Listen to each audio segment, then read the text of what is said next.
नमस्कार, मी जयश्री तोरडमल. आज आपला विषय आहे की पैसा टिकून राहत नाही घरात. आलेला पैसा टिकून राहत नाही घरात. बरेच जणांची अशी समस्या आहे, बरेच जणांचे असे प्रॉब्लेम आहेत. सर्वच जणांचं असं आहे की पैसा घरामध्ये येतो पण टिकून राहत नाही. आपण पहिल्यांदा आज हे समजून घेऊ की पैसा घरामध्ये टिकून का राहत नाही.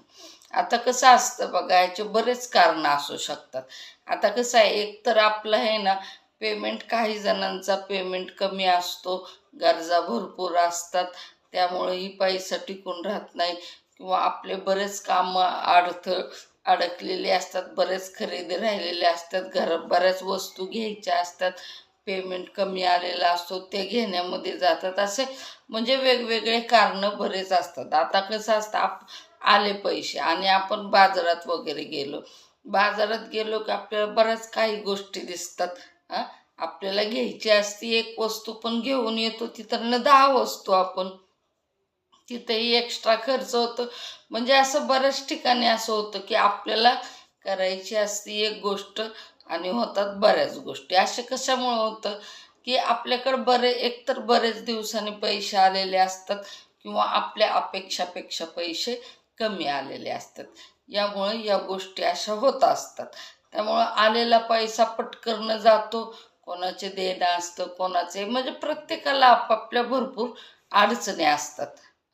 त्यामुळं आपण काय करायचं माहिती आहे का, कोणती आपल्याकडं जेवढे पैसे आहेत ना, आपल्याकडे जेवढं आत्ता सध्याला पैसे आहेत आणि ते पैसे जे आहेत त्या पैशाच्या हिशोबानेच आपण कोणतीही खरेदी करायची आणि त्याच्या हिशोबानेच पैसे वाटाघाटी करायची. म्हणजे जर कमी पैसे जर असले तर बजेट कमीच ठेवायचा थोडा, म्हणजे यादीच करायची एक. पहिल्यांदा ज्यावेळेस आपण घराच्या बाहेर पडणार असतो त्यावेळेस एक बाजारात जाणार असतो त्यावेळेस एक यादी करणार असते. भले आपल्यासमोर किती 100 चांगले चांगले वस्तू येऊ, तिथं बाजारात गेल्याच्या नंतरने भरपूर वस्तू असतात आणि आपला मोह राहत नाही आणि आपण भरपूर गोष्टी खरेदी करतो. म्हणजे एक्स्ट्रा पैसे कशातही काहीही घेण्यामध्ये आपले सतत जात असतात. किंवा आपल्याला कोणाचे पैसे द्यायचे असले तर आपण सांगितलेलं असतं की माझे पैसे आल्यावर मी तुम्हाला एवढे देईल तेवढे देईल. आता काही जण आले की तेवढे पैसे देतात, तर तसं नाही करायचं. तिथंही थोडंसं सांगायचं, नाही बाबा एवढे एवढेच आहेत आणि मी आता सध्याला एवढं या महिन्यामध्ये एवढंच देईल, पुढच्या महिन्यामध्ये थोडं देईल. किंवा देण्याचं जरी नसलं कुणाला काहीतरी खरेदीचं आपलं करायचं थोडंसं. म्हणजे प्रत्येक गोष्टीमध्ये जेवढे पैसे आहेत त्याच्यामध्ये ॲडजस्ट करायला शिकायचं. म्हणजे काय होतंय आपल्याला नंतरनी एक बघा कसं होतं माहिती आहे का. पहिली गोष्ट लक्षात ठेवा, ज्या वेळेस आपल्या हातात पैसे येतात ना, आपण खर्चतो ना, खर्चायच्या वेळेस आपल्याला तो बजेट सापडलेला नसतो आणि आपण कसं पट बघा, पैसा जायला वेळ नाही लागत. काय पैसा जायला तुम्ही 1,00,000 2,00,000 तुम्ही म्हणजे किती बी पैसे आहेत ना, तुमचा जायला वेळ नाही लागणार. तुम्ही पट ते पैसे घालवू शकता.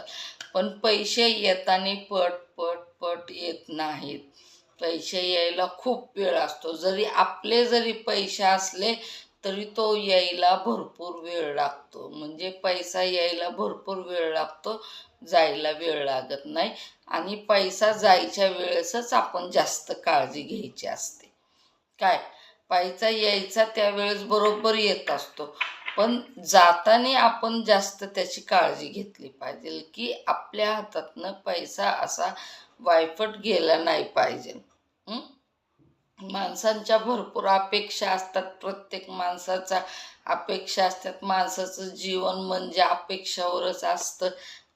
प्रत्येकाला वाटतं की आपण चांगलं जीवन जगावं. हे सगळं खरं आहे, पण कसं आहे, सध्या जे आपलं चाललेलं आहे रुटीन, सध्या जे आपल्या परिस्थितीमधनं आपण चाललेलो आहे त्याच्यामधनं आपण हे खर्च जे आहे ते हे करायचा.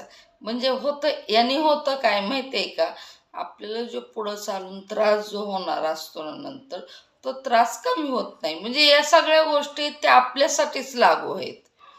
म्हणजे आपल्याला त्रास पुढं चालून होऊ नये म्हणून. आता समजा बघा, आज आला पेमेंट आणि तुम्ही तो पूर्ण उद्या खर्च केला, संपलं तुमच्याकडनं. मग पुढचे 30 दिवस तुम्हालाच ते चालवावं लागणार आहे ना. थोडीच असं कोण म्हणणार आहे की हे घे तू आज हे सगळे पैसे खर्च केलेले आहेत, हे घे आणि पुढं तुझे 30 दिवस तो या पैशांचा वापर कर, असं कोणीच नसतं. त्यामुळं जे काय आहे ते आपल्यालाच करावं लागतं सगळे हँडल. त्यामुळं आहे ना, आपणच आपला विचार करून जरा थोडा आपल्या अपेक्षांना थोडासा आवर घालून हां थोडीशी खरेदी वगैरे जे काय XYZ तुमचं आहे ते बजेटमध्ये पैसा उडवायचा, म्हणजे पैसा टिकून राहील. आता एक तुम्हाला मी थोडंसं त्याच्यावर उपाय म्हणून पर्याय सांगते. हा पण पर्याय खूप चांगला आहे, बरेच जण करतात, बरेच जणांना याचा अनुभव पण आलेला आहे. तुम्हाला बी अनुभव येईल आणि आल्याच्या नंतरनी मला कमेंट बॉक्समध्ये नक्की सांगा. आता करायचं काय माहिती आहे का, ह्याचा उपाय शुक्रवारी जी संकष्टी चतुर्थी येते ना, शुक्रवारी बघा लक्षात ठेवा, शुक्रवार हा लक्ष्मीचा वार असतो. शुक्रवारी जी संकष्टी चतुर्थी येते ना, त्या चतुर्थीला काय करायचं माहिती आहे का, एक सुपारी घ्यायची. सुपारी घ्यायची आणि आपण चतुर्थीच्या वेळेस जो गणपतीला दुर्वा जो वाहिलेला असतो ना, दुर्वा, तो दुर्व्याची एक काडी घ्यायची, एक सुपारी घ्यायची आणि 11 रुपये घ्यायचे. ते सकाळीच 11 रुपये हे ना आपण लक्ष्मीपुढं किंवा गणपतीपुढं ठेवायचे. ते सकाळीच संकष्टी चतुर्थीच्या दिवशी शुक्रवारी ते 11 रुपये म्हणजे 10चा डॉलर जो असतो ना, ते बघा $2 आता 10चे येतात, तो 10चा डॉलर आणि 1चा डॉलर हे देवापुढं ठेवायचं आणि संध्याकाळी 7च्या टायमाला ते घ्यायचं.